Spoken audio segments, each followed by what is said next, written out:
I'm Rosemount Mayor Bill Droste, and I'm honored to deliver the 2019 State of the City address virtually due to the COVID-19 pandemic. These are historic times that we're living in, and certainly a virtual State of the City address is a reflection of the modifications we've all made to adjust to the new temporary normal. Thank you, as always, to the Dakota County Regional Chamber of Commerce for hosting this event and for its service to Rosemount's business community. I also want to thank the sponsors of this event, SKB Environmental and Flint Hills Resources. They contributed towards the refreshments we would have had today, and we thank them for their continued support and presence as major employers in our community. I'd like to recognize some of the elected officials that would have attended the State of the City, including Representative John Hewitt, Senator Greg Clausen, our county commissioners, Joe Atkins and Chris Gerlach, and our Congresswoman, Angie Craig. I'm speaking today as one of the members of the Rosemount City Council. I'd like to acknowledge my fellow council members, Councilmember Block, Councilmember Essler, Councilmember Fresky, and Councilmember Weisensell. Before I begin, it is important that I address the tragic killing of George Floyd in Minneapolis. Like you, I was shocked to see this occur, and I'm heartbroken to the Floyd family and his entire community. We all must pledge to do better in terms of diversity and inclusion, and we take our role in leading a police department very seriously. We trust Chief Dahlstrom and his leadership, and we are proud of our department. However, we will continue to push and ensure that diversity, bias, and de-escalation training continues in our city. All citizens expect and deserve fair and ethical treatment from our police. Your city government has been working hard during this time to respond to the pandemic, and we've had to make difficult decisions throughout this time to weigh the health and safety of our residents and staff with all of our collected desires to keep our community thriving. As many of you know, because our businesses were planning to participate in the event, we made the difficult decision on March 12th to cancel this year's Home and Business Expo. At the same time, we suspended our programming for seniors at the Steeples Center just ahead of closing our facilities to public access. Our city staff remained on the job from their usual work sites and remotely as their duties allowed. During this unprecedented time, city staff is working to adapt our operations to respond effectively and safely to residents and businesses. The Rosemount community has come together during trying times as we all try to adjust to the new normal, keep others safe, support our local businesses. Just last week, we quickly moved to provide flexibility to businesses, allowing for dining expansions into parking lots, and will continue to respond to forthcoming orders to support businesses as best we can. This is an unsettled time, to put it mildly, and our priorities to maintain needed services and support the public's health are clear. But I believe it is important to move forward with as much of the work of the city as we can. We on the council have recently reviewed and revised our goals for what we want the city staff to accomplish for the community. And we started from a position of strength.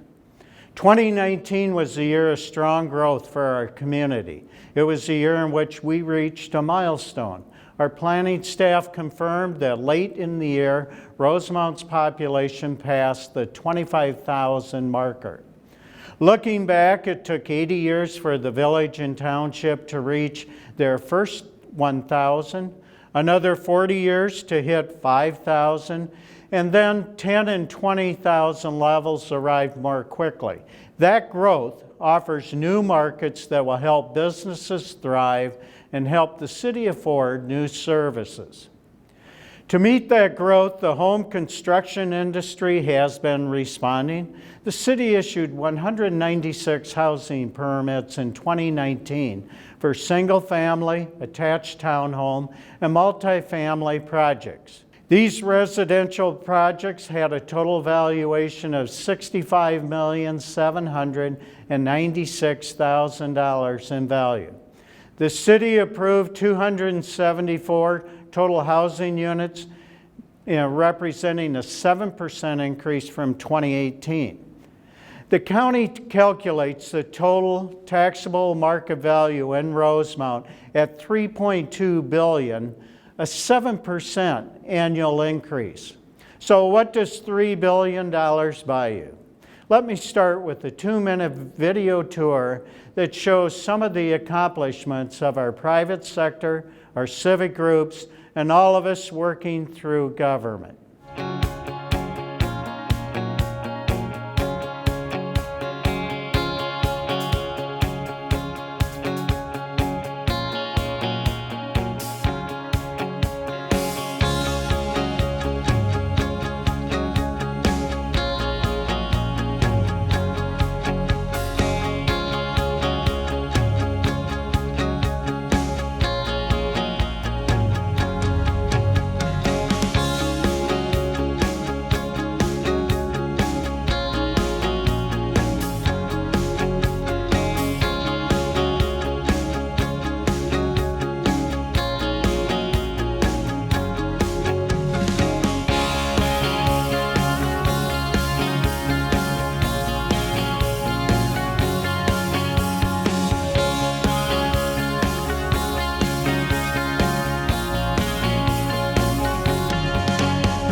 There's a long list of new and expanded businesses in town, and we are proud to welcome them to our community.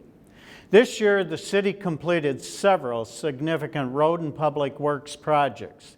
Some notable improvements include 132nd Street improvements, which included construction of utilities and pavement between Highway 3 and Dodd Boulevard. 145th Street sidewalk improvements. This project includes constructing sidewalk and pedestrian ramps along the north side of 145th Street to the east of Brazil Avenue. The 2019 street improvement project including mill and overlay of Connemara Trail between Diamond Path and Shannon Parkway and restriping, with some minor storm sewer improvements. Phase 2 is planned for this summer. Adeline Avenue included the construction of utilities and paving between Addison Avenue and Connemara Trail. Bonnier Path included the construction of utilities and paving between Akron Avenue and Anderson Drive. Installation of crossing arms at the railroad intersection is planned for 2020. Chippendale Water Tower rehab included the painting and minor tank repairs along with the painting of the current Rosemount logo. Dunmore Lift Station included the construction of a stormwater lift station in Dunmore subdivision and connection to existing force main. The past year marked another milestone in the work of the city to plan for our community's success. In March, the City Council gave its final approval to Rosemount's comprehensive plan that reaches out to 2040. This ambitious and I believe highly successful effort seeks to envision how our city will develop over the next 2 decades. It will guide how we plan for housing, transportation, workforce needs, park facilities, and much more. It represents more than 2 years of work for our planning staff, drawing on the wisdom of residents who attended public meetings during the drafting of the plan. And it will be a living document, changing to reflect the new challenges and opportunities that Rosemount will face in the next 20 years. I've mentioned tasks that were accomplished in the past year by city government, but some of the greatest successes were achieved outside of City Hall. We benefit so strongly from the work of our volunteer community. More than 830 people offer their time through programs supervised by the city, like cleanups along streets and in parks. Dozens more work to put in our community events like Leprechaun Days and Haunted Woods Trails. Our schools continue to be a major draw to our families looking for the best place to raise their children. The spirit of achievement is typified by the Rosemount High School Irish Marching Band, which once again put in the long hours to win a state championship. They are just one example of the excellence shown by the arts and academics and athletic programs. And those programs, particularly in athletics, are supported by parent and community boosters and sports leagues that reach into our elementary years. Now, a word about the volunteers of a different sort, the men and women who serve our country in the armed forces. In November, I watched the change of command for the Red Bulls Infantry Division. Major General Benjamin Correll passed the colors to Brigadier General Mike Wickman, the incoming commander. We honored the service of the military in many ways. Providing the lead is the Yellow Ribbon, Rosemount, who have done long work in support of military members and their families. We on the Council draw on the expertise and work of our citizens who serve on advisory commissions. They research and give recommendations on the issues before this community. This year, we have elevated our Environmental and Sustainability Task Force to operate as a full permanent commission.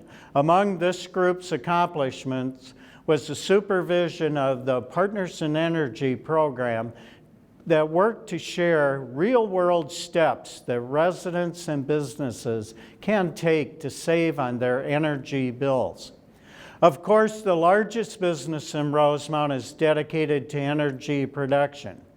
In the past year, Flint Hills Resources brought to completion its own extensive steps to conserve energy and reduce emissions. Flint Hills Resources has over 1,000 of its own employees. For much of the past year, it also had many contractors or more on site. What they created was a system to convert sulfur that the refinery keeps out of our gasoline and produce fertilizer. The company installed a much more efficient system for heat and power at the refinery, and it replaced some of the equipment dating back to the 50s with newer equipment. The refinery in Rosemount is now the top quarter of those nationwide for energy efficiency, and it's little wonder that the EPA recognized Flint Hills as an Energy Star certified manufacturing plant. I would like to take this opportunity to note the passing of the first person to hold my position. Eugene Duff was elected as the first mayor of the combined village and township of Rosemount, serving in 1971 after a long term as the village's clerk and treasurer. He joined me and others who succeeded him at the city's sesquicentennial celebration in 2008. I would also like to acknowledge the passing of former council member Michael Baxter, a long-term fixture of our community.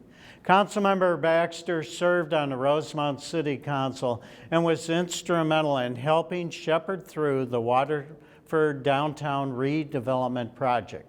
For a closer look at how we've tried to achieve that in the past year, I'd like to turn to our City Administrator, Logan Martin, to give us an overview of how the city staff is working to carry out the goals of the council and the wishes of our residents. Logan? Thank you, Mayor. I continue to be honored to lead the staff at the City of Rosemount, and the high-quality, innovative work that your city staff consistently produces is a source of pride for Rosemount. 2019 brought a number of staff achievements and changes, notably the hiring of a new police chief to replace Mitch Scott as he retired.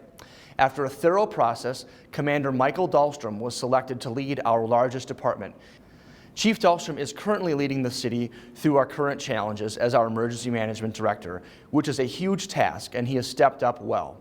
The police department had a very busy year in 2019, and they continue to provide meaningful community connections within the city through the outreach programs that they run, such as Kicks for Kids, Shop with a Cop, Night to Unite, and our department's presence in the school system. Our fire department saw the recognition of firefighter Pete Lundell as he received Dakota Electric's Spirit of Excellence Award in honor of his 50 years of service to the department. This is a staggering record, and we thank Pete for his service. The council also authorized the purchase of a new ladder truck in 2020, which will be an important tool in our toolbox.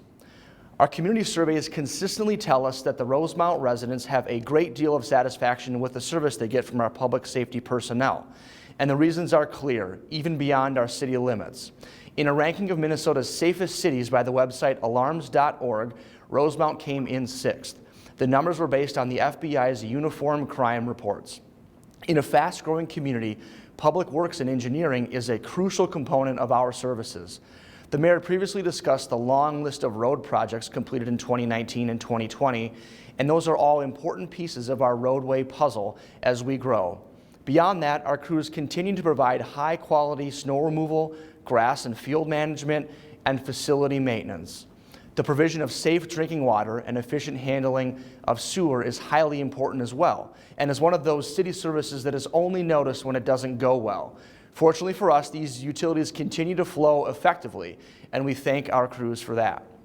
One of the areas where Rosemount really shines is in our parks and the amenities and activities that they provide. We continually hear from residents who love our parks, splash pad, nature areas, and trails, and we're happy to see them so highly used during this time of quarantine. Our park system continues to expand and improve with the remodel of Schwartz Pond Park into the city's first nature-based playground. New equipment was installed at Winds Park, and Horseshoe Lake Park was completed in the Bella Vista neighborhood. Also, dramatic work was done to remove buckthorn in Carroll's Woods and Erickson Park, which is an important ecological improvement. A major focus continues to be on the city's pursuit of an indoor recreation center to provide a much-needed and highly requested amenity in the city. The pandemic placed a temporary pause on that work. However, we still intend to have formal action from the council on a path forward yet this year. And lastly, we again got a chance to recognize one of our fantastic staff members as our 2019 Employee of the Year.